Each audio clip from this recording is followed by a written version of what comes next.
What's up, y'all? It's your girl Cornelia back with another episode of Black News, a podcast where we break down current events, hot topics, and local stories involving Black people. Now let's get into it.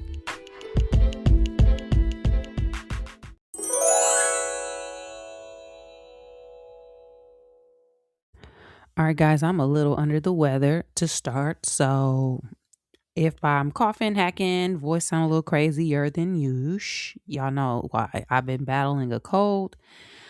I feel like everybody in LA sick right now, child. Everybody's sick. Maybe it's allergies. I don't know. It honestly does not feel like allergies. If I don't get over this in a couple days, I'm going to assume that I got COVID. So y'all keep me lifted, all right? It's not terrible, knock on some wood, but it's bad enough for me to be walking around with a humidifier, okay? I am medicated, but not too medicated to not be informed on what's going on, okay? So a couple things. To start, it appears that racism is alive and well, and it is kicking. Coming from that house over on the East Coast, child, let me tell y'all. You know, racism is so funny to me, and it is so peculiar and so dumb. Racism is dumb. Think about it, y'all. People literally hate other people because of the color of their skin. People literally hate demographics of people that they never even interact with. Do y'all know there are a large percentage of Americans who have never interacted, met, or been around Black people? Which goes along with the idea of how dumb racism is, because how do you hate people and you ain't never even met somebody? You know how stupid that is? That's literally dumb. It's also, and I sometimes find myself like posting on social media about this. It's so crazy how someone will hate an entire demographic of people while simultaneously either cosplaying them on social media, because a lot of these fake accounts, they be cosplaying as Black people. You got to be out of your mind to hate somebody in a group of people, but to spend your free time logged into social media acting like them. Y'all, that is psychotic. It's literally psychotic. And then the second part, it's crazy to be like, you hate a demographic of people while using their slang, using AAVE, doing a dances, dressing like them. Because listen, you can't be, it's hard for you to say you hate Black people and you out here dressed like Chingy. Okay, let's keep it a buck. You dress like Chingy was when he was in the video with Tyrese. Every time I try to leave, I like the way they do that right there. How you dress like, how you looking like right there, and you hate Black people while dancing and trying to rap along to rap lyrics. That is psychotic. But here we are. And some people can say racism is a mental illness. It is just stupidity, whatever. It is in you. It's in you, ain't on you. Hey, we ain't gonna get into that specific. We ain't gonna go down those specifics right now. But it has now been put at the forefront of a lot of the conversations, initiatives, and everything surrounding where we are as a nation.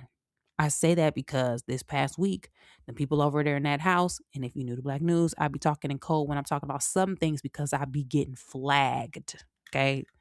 Hey, surveillance is here.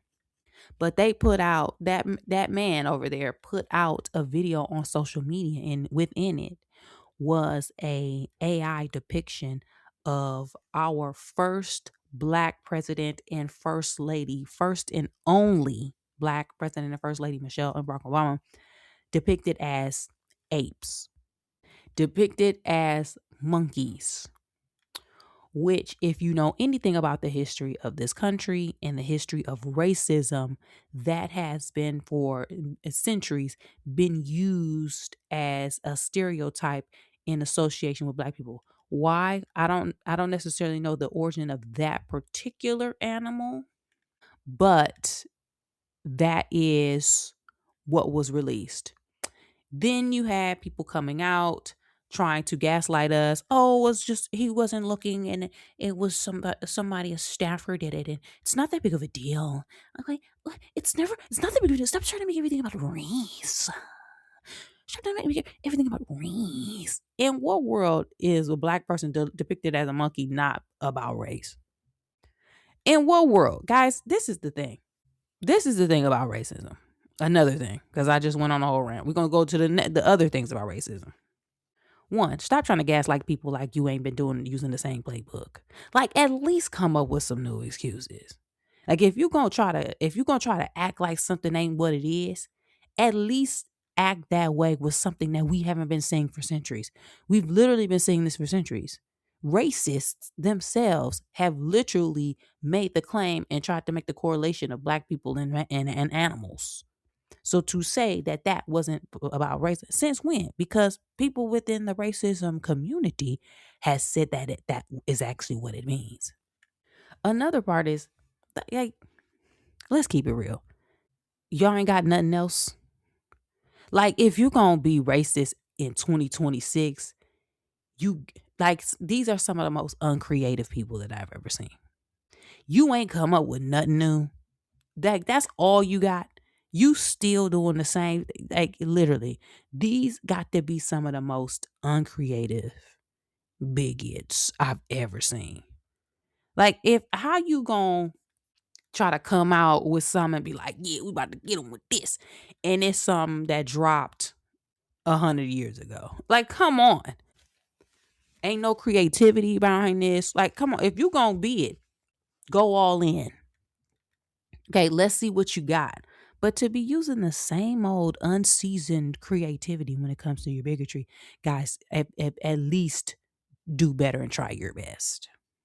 But one thing that's getting me, and one shout out to people, to black people for what happened after that. Black people, black sites, black social media activists, celebrities, regular folk, all kinds of people started to come out and post real pictures of the president and the first lady, the Obamas, and shine light on them and their humanity and who they are and who they've been to our community and to this world as leaders and representatives and role models. So shout out to us for doing that. But another thing that I've noticed, and this is going along with everything that's been happening as far as protesting and black people feeling like we're a little bit unmoved. This I don't know if they're trying to bait us into doing something, but hey, it ain't really, we still sitting down. Maybe it was used to continue to try to fire people up because remember last week or a couple weeks ago, that person over there in that house was posting on social media talking about arrest Obama now. Baby, if you lock him up, listen, I feel like President Obama got a lot of friends globally. I'm not saying that's gonna start something, but that man got a lot of allies and he got a lot of respect worldwide. So I wouldn't try that. Like I just wouldn't. But I also don't think that's gonna be getting us off the couch either. But another thing that really got me, and I know I probably said that same statement 1,000 times. um, People who were coming out saying he's gone too far with this. This is taking it too far. I've seen this is you have to draw the line somewhere. This is unacceptable. I think Tim Scott even who that he that the black mega man.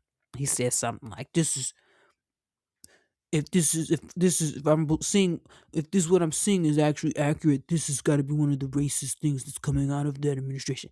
So this people, this is just taking it too far. This is taking it too far.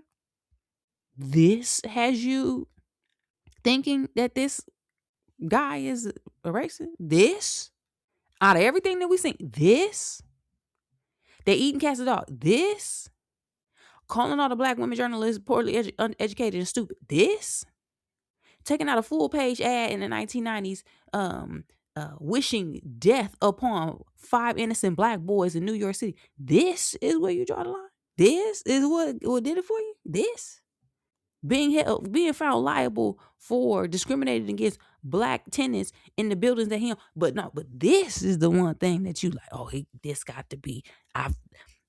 This is the line in the sand. This the black saying the black did, but this though, y'all got give me a break. Y'all it gots to give me a break.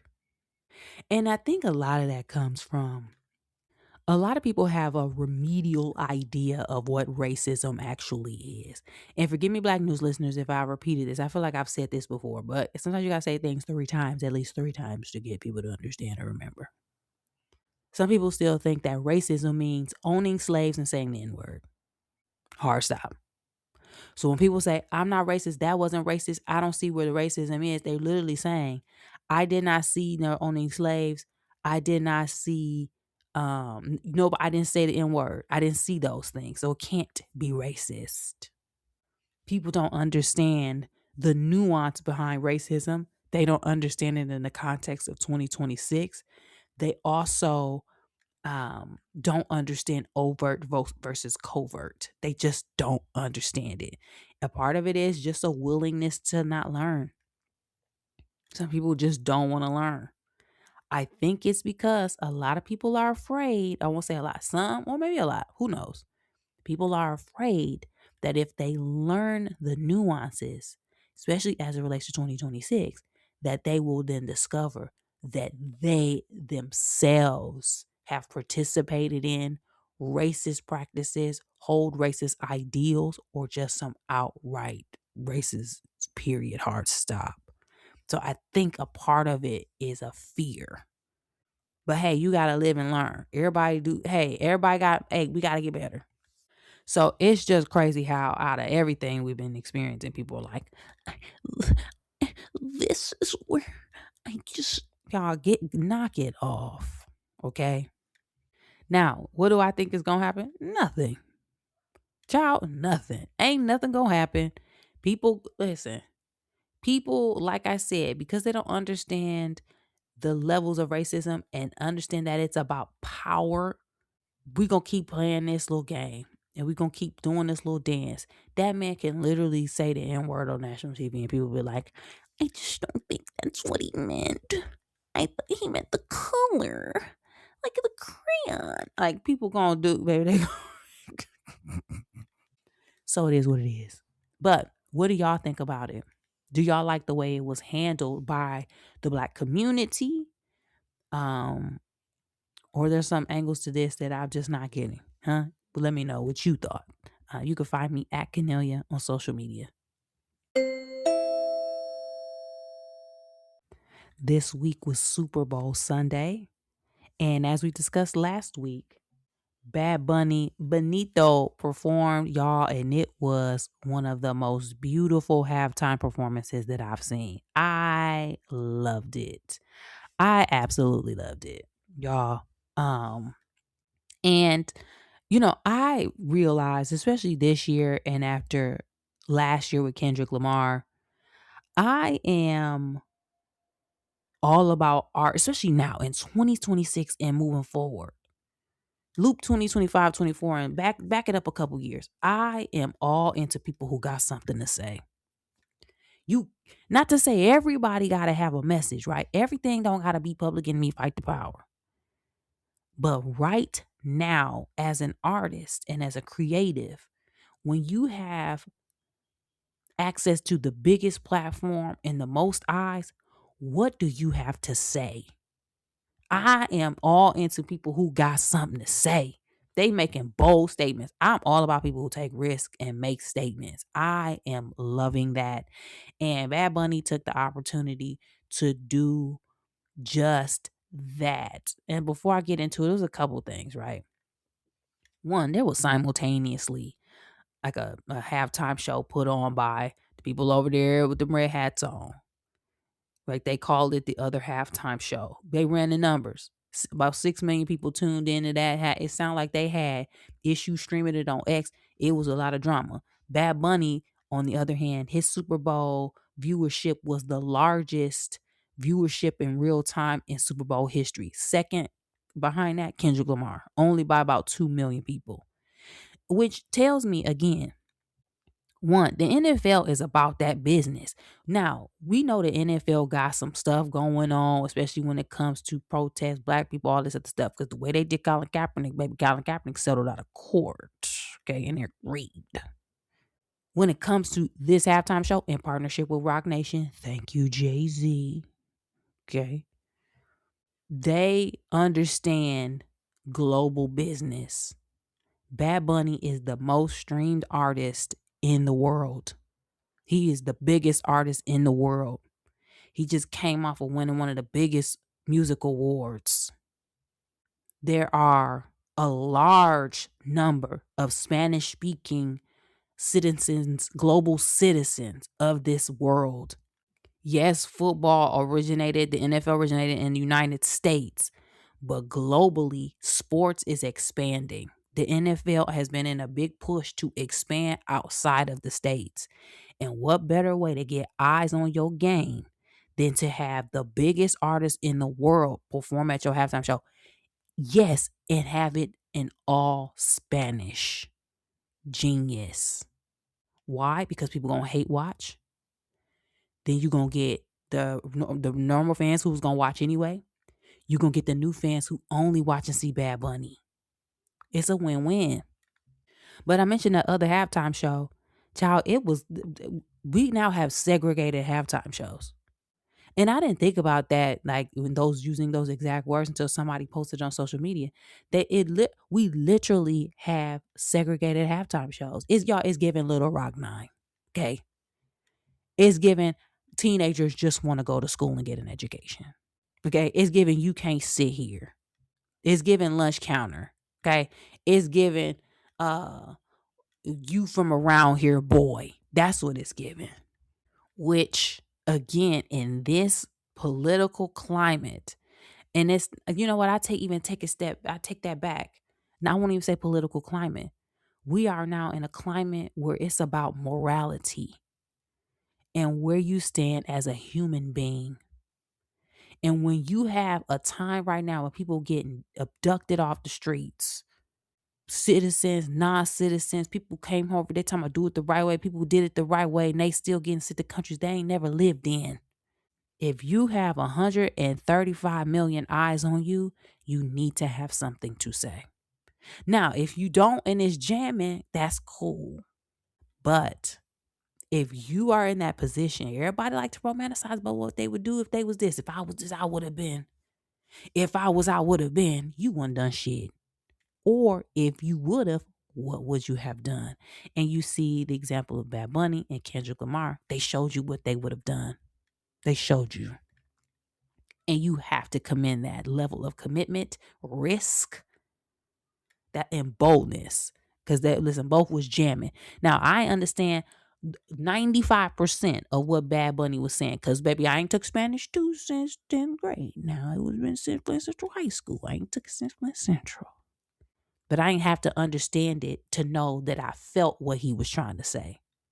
And I understand the visual messaging. Especially having lived in New York City. A lot of that looked like uptown New York. Walking around Harlem, you go to Spanish Harlem, baby, that looked like uptown, okay? East. It was beautiful. They even had, and it was just nuggets within there that highlighted the point in the messaging. They started off in the sugarcane fields, which is very representative of Puerto Rico during the time of enslavement. If y'all don't know, again, Puerto Rico was a part of the transatlantic slave trade. Sugarcane was one of the most brutalist crops to pick and to raise, to the point where the life expectancy, I think I read this, the life expectancy of someone during that time working the sugarcane field was between 7 to 10 years. Think about 7 to 10 years. I did further research because I wanted to get these numbers down. By the 1850s, or by the time Puerto Rico was done with enslavement per se, right? It was abolished. There were around 35 to 40,000 Africans on that island. But throughout the period of enslavement, more than 3 to 400,000 were shipped to the island. If you think about 300 to 400,000 and then left over 40,000 over a span of hundreds of years, centuries, people also birthing children. That means that the death toll on that island was vast. Why? Because going back to what I just said, the life expectancy of someone that has to work sugarcane plantations was only 7 to 10 years. So people were literally being worked to death. I think, if I remember correctly, Dr. Joy DeGruy, who is the author of Post Traumatic Slave Syndrome, read the book, fantastic book. She did a series and a seminar that talked about this, how in the Caribbean specifically, because the conditions on a lot of the islands were so harsh, it was harsh everywhere, but because some of the conditions were so harsh, that's why there was a constant stream of Africans, enslaved Africans, to these tiny islands, because the girls and the women weren't even alive long enough to be able to have children, to keep the population of Black Africans going. They had to keep shipping people. So take that into account. Bad Bunny started. Now, he didn't say all that, but when you see sugarcane field and you think about Puerto Rico, that's what immediately took me. That's where it took me immediately. Throughout, he had different vendors, actual vendors, the gold jewelry, the taco truck, the taco stand is out here. Later on, we had Tonita. She was the lady who gave him a shot at the bar. She is one of the only still standing Puerto Rican, like a social club owners that's still around in New York City. Her place was, it was basically like a safe haven for Puerto Ricans who came from Puerto Rico to New York City. He done bought Tonita over to the Super Bowl. She like 75, 80 years old. There was a real wedding.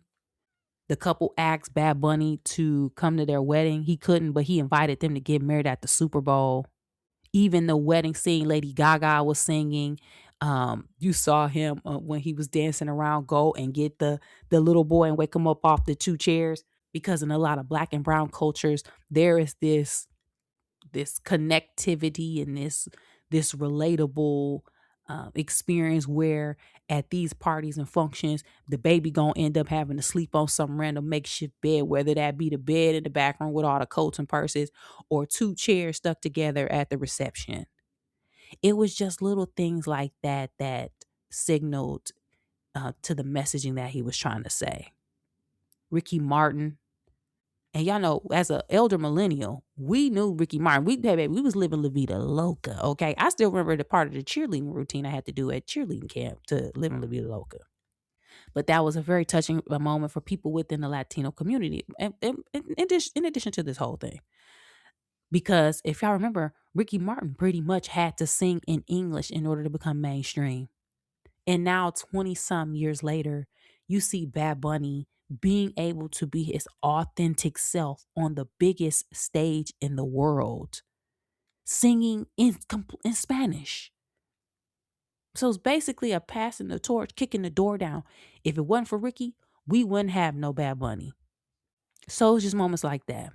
You had the people on and he was also singing, let me go back to that. He was singing a song that was talking about, don't let our island, turn into what they did to Hawaii when it comes to gentrification and abusing the resources and kicking people off. Then you had people on the telephone poles, because historically Puerto Rico has had a lot of challenges with the government about their old outdated power grid. They always losing power. It's just so many things within that. It was just a beautiful experience and I loved it.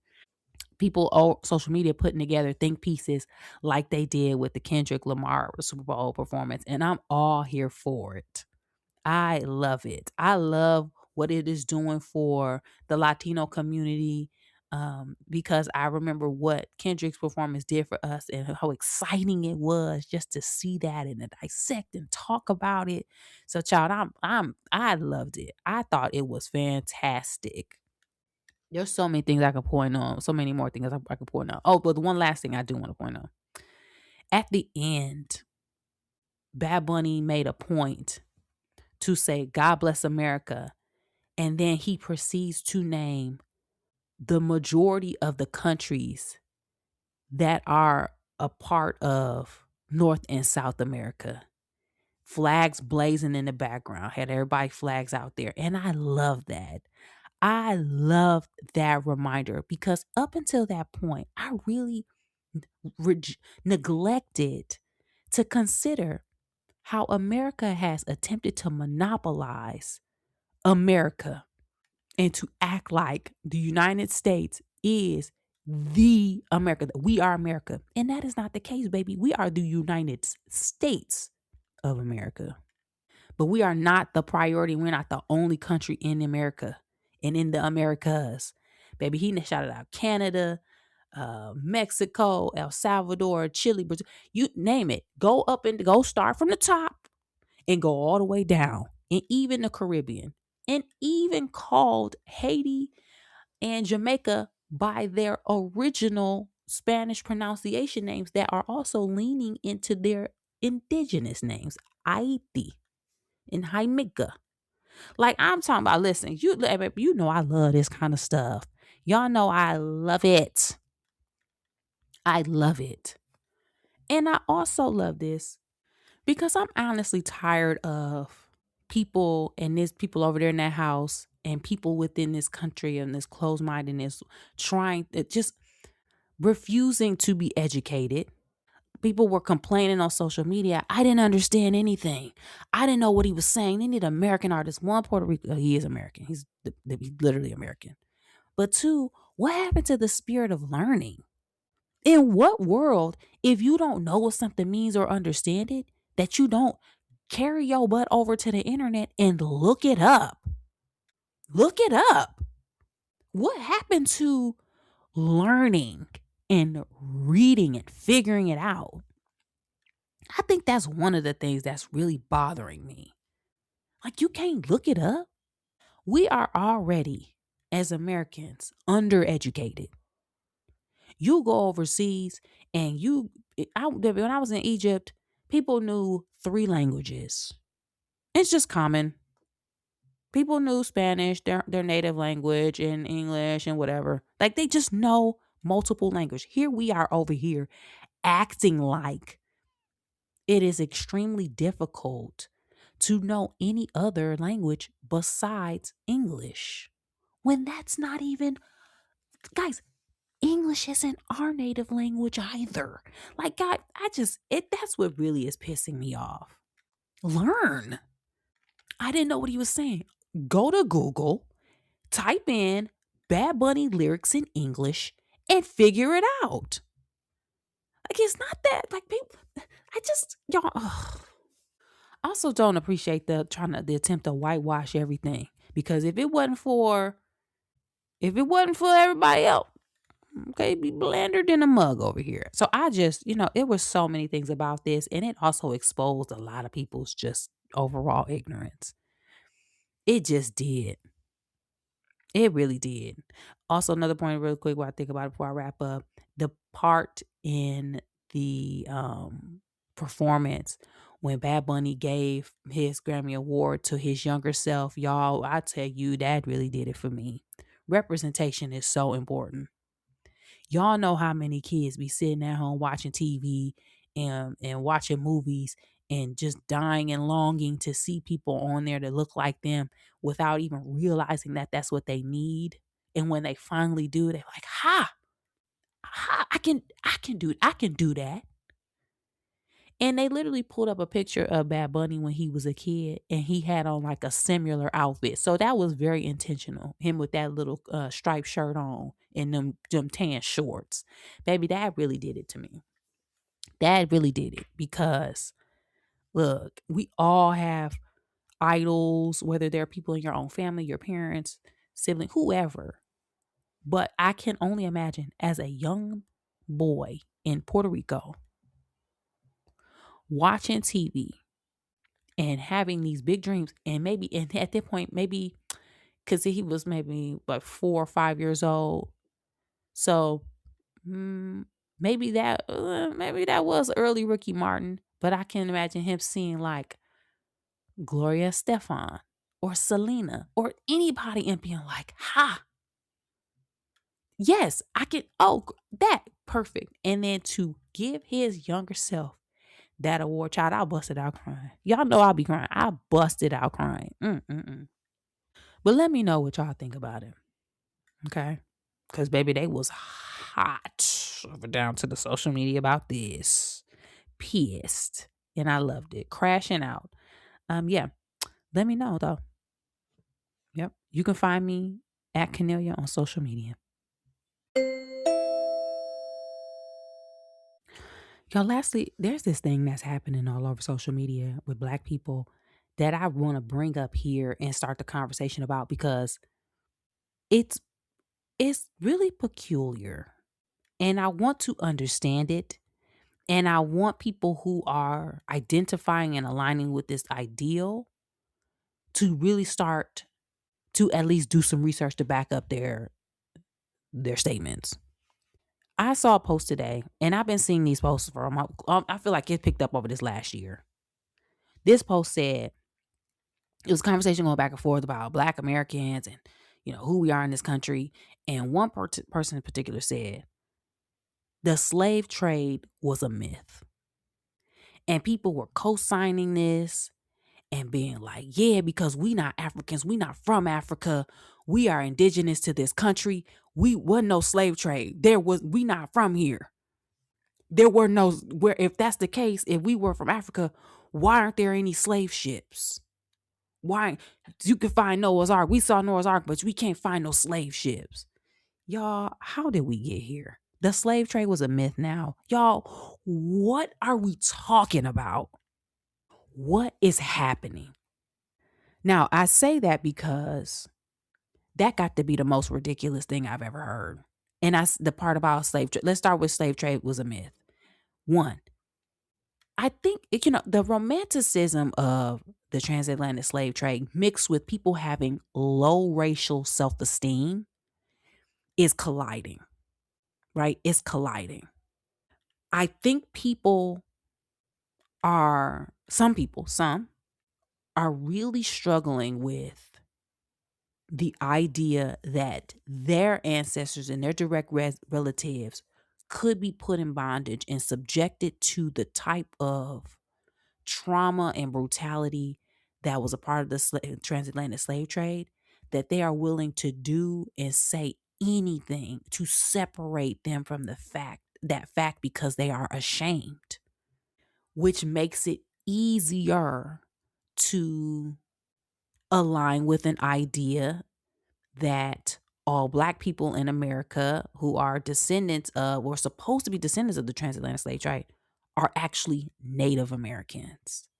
Because if you are ashamed or don't understand slavery or think less than of Africans who were enslaved and were subjected to that level of brutality, you'll do anything in your power to align with a mightier being or quote air quote stronger story, a story of that absolves you from what you deem to be shameful or less than low racial self-esteem.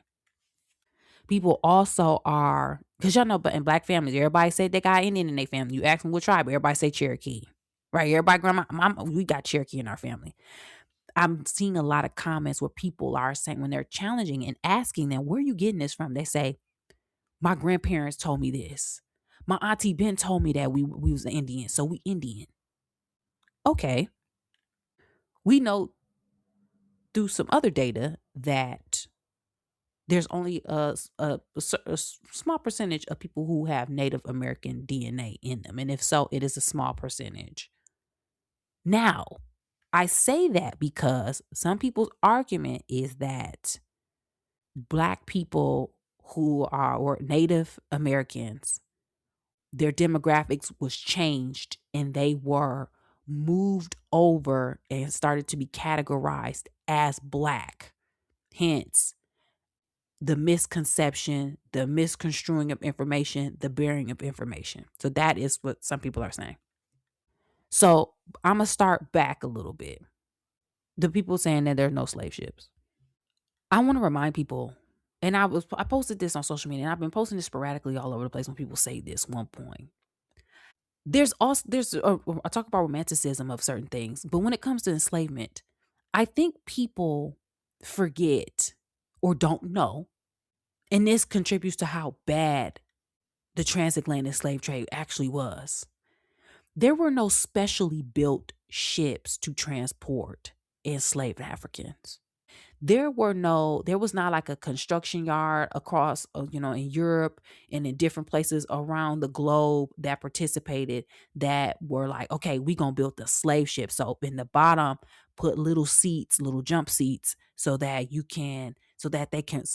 enslaved Africans can ride the 3-month journey from Africa to the Americas. Okay, build the slave ship. No, they were cargo ships.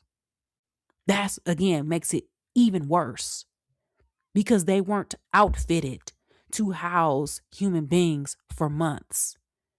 They were outfitted to store barrels of and boxes of tobacco, indigo, rice, sugar, cotton, vegetables, spices, you name it, you name it, you name it. So with that in mind, the reason why you probably don't see, there's no exhibit. Nobody built a warehouse back in the day and just stored some wooden ships and felt like they needed to archive um, some slave ships and keep them housed for 200 to 300 years because they were special, because they were cargo ships. They dropped off the stolen Africans, put the cotton and shit back on, and got them bitches back on the road. They literally transported these ships back and forth across the ocean. So, no, you're likely not going to see an abundance of slave ships now in 2026 because who was storing cargo ships? They're not special ships. They're special to us because they hold the legacy of what happened to our ancestors. But baby, at the time, them bitches it's like, let me put it in this perspective. 200 years from now, I highly doubt there's going to be some warehouse or some facility somewhere that has an abundance of archived and restored Walmart cargo trucks. 200 years from now, they're not going to be like, we needed to keep these cargo trucks because we needed to know how the corn and the vegetables that were going to Walmart was transported. That's the same thing. That's how they felt. Maybe they treated these Africans like they were barrels of hay. So one, that's addressed the shit part. But two, there are documentations and records and logs of these ships being traded. You can go to slavevoyages.org and see the thousands of journeys documented. Why? Maybe these weren't myths because you documented the exchanging of money. If you had $1 billion industry, whether you cared about the cargo in the ship or not, you're going to document the changing of hands of thousands of dollars each time. Why? This wasn't no couple dollars kicking around, baby. This was big business. And when you write, if a ship go through the Panama Canal right now, you're going to document everything that was on that ship. So there are actual documents and records of ships and the number of enslaved Africans that were on the ship. It may not have their name, but it has the record of the transport. So going again, this idea that there were no slave ships and the transatlantic slave trade was a myth. Oh, are the schools closed?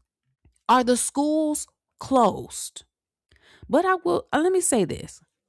I have read and done research and know that it is documented that Africans sailed from Africa to the Americas before Christopher Columbus. I know that. One particular book, and specifically by Ivan Van Sertima, they came before Columbus. Get the book.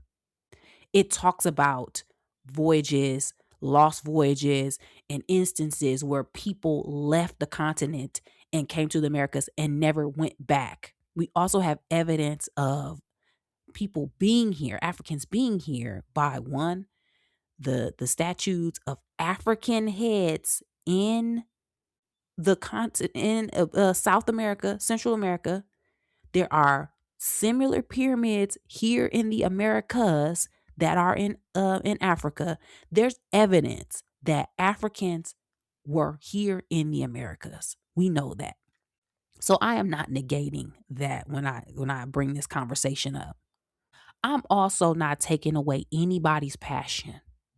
What I do want at this point is people to start coming with the data and the evidence to back it up. Because now if we gonna say this, and if you gonna say this, you gotta at least show up like you know what you're talking about instead of just my grandmama told me. And I say that with love. Because let's say that is true, right? Give a come on with the data. If you were defending your dissertation for your PhD, or if you were writing a term paper, a research paper, baby, you got to cite the sources. So come with it, right? The things that I would want to see and want to be presented will be one, how many are you saying that the all of the natives who came here or who existed in North America are natives? One, when did that arrival happen? How many? Now, if you can't get those numbers, that's fine. Oh, great. Okay, that's fine.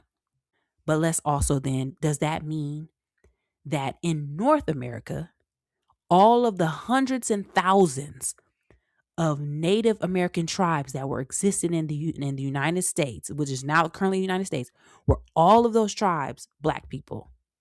Or was it certain tribes? We just talking about some?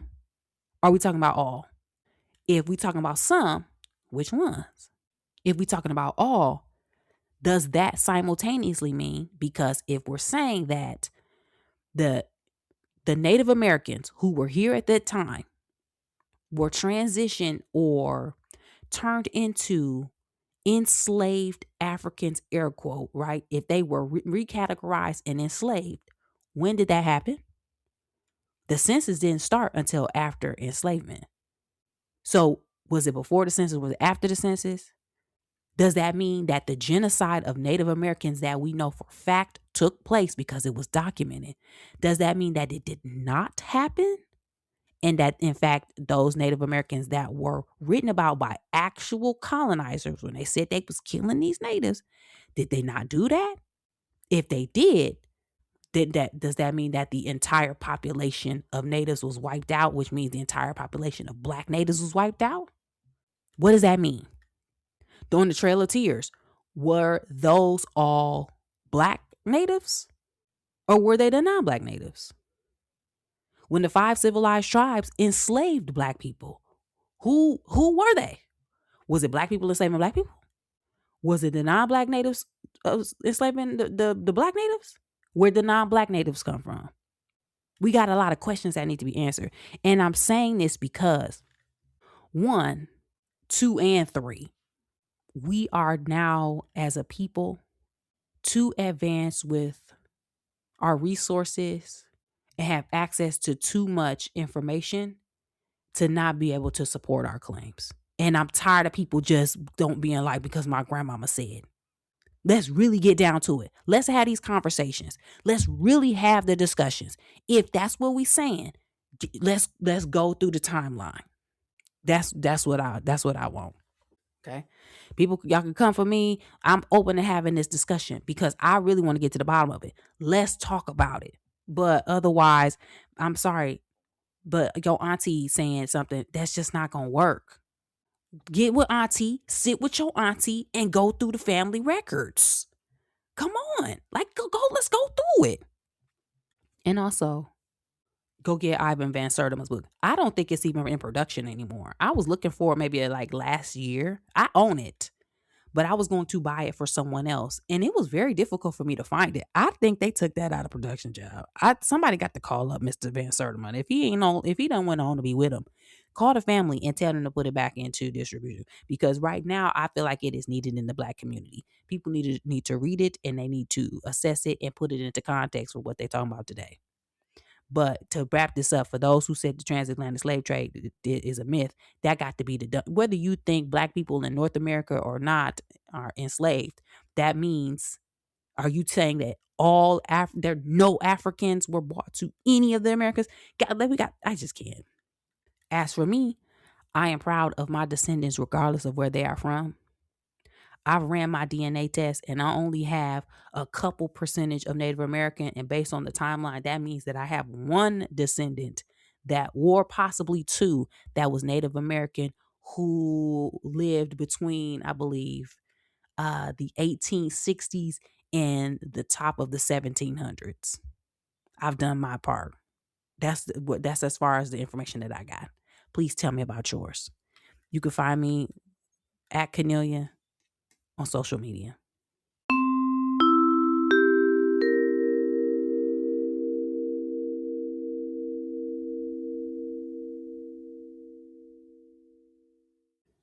On this week's episode of Black News, we talked about the racist memes coming out of that house over on the East Coast and all of the deflection and gaslighting that has been happening around it. We also talked about the Super Bowl and how fantastic the halftime show was starring Bad Bunny. And lastly, I talked about a conversation that I've been noticing on social media, which discusses how some people think the transatlantic slave trade was not an actual thing. Hit me up. Let me know your thoughts about all of these topics, some or none, and I'll check back with you guys next time.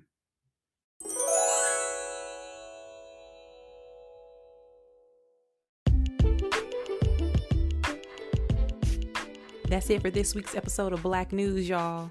Thanks again for supporting the podcast by sharing, liking, subscribing, and rating 5 stars on your favorite podcast app. To find more information about me, you can check me out at Cornelia on social media, as well as on my website, which is cornelia.com. And as always, thanks for supporting, and I'll be back next week with new topics and a new episode.